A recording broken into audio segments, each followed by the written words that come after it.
परंतु काही काही जण पहिल्या टर्मलाच त्यांना वाटतं की मी मोठा झालो पाहिजे, मी भाषण केलं पाहिजे. त्याच्यात आता मी आता माझ्या पक्षाचं काम करतोय, जयंतराव त्यांच्या पक्षाचं काम करतोय, पण माझ्या पक्षात कुणी काय करावं हे दुसरेच सल्ले द्यायला लागले. मला तर काही कळतच नाही काहींचं. अरे तुमचं तुम्ही बघा ना, आमचं आम्ही बघू ना, काय करायचं आणि काय नाही करायचं.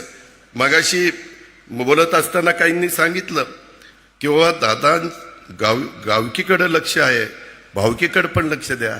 भावकीकडे लक्ष दिलं म्हणूनच तू आमदार झालास. जरा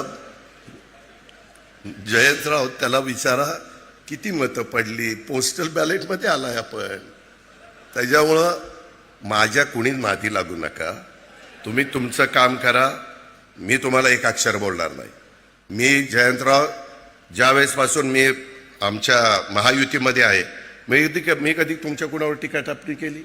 काय कारण आहे? तुम्ही तुमच्या विचाराने चाललं, मी माझ्या विचाराने चाललोय. आणि शेवटी आपल्याला साध्य काय करायचंय? महाराष्ट्राचा सर्वांगीण विकास, शिवशाहू फुले आंबेडकरांची विचारधारा, ह्याच्यामध्ये आम्ही कुठं कॉम्प्रोमाइज करतच नाही.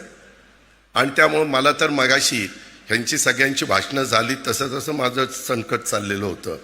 आणि जयंतराव गेले, मला वाटलं की मला एकाने सांगितलं, रोहितनं सांगितलं, जयंत पाटलांचं 12 वाजता काय हेलिकॉप्टर आहे आणि मला त्या हेलिकॉप्टरमधनं जायचं.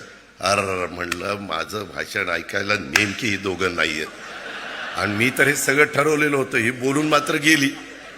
त्याच्यामुळं पण ते आली. शेवटी माझं नशीब फार चांगलं आहे, कसं का होईना ते पुन्हा जुळूनच येत आहे. मित्रांनो, मला एवढंच सांगायचं, मगाशी ह्यांनी तर महाशयांनी सांगितलं, आवाजात प्रेमळपणा असलेलं देखणं नेतृत्व. जयंतराव पाटील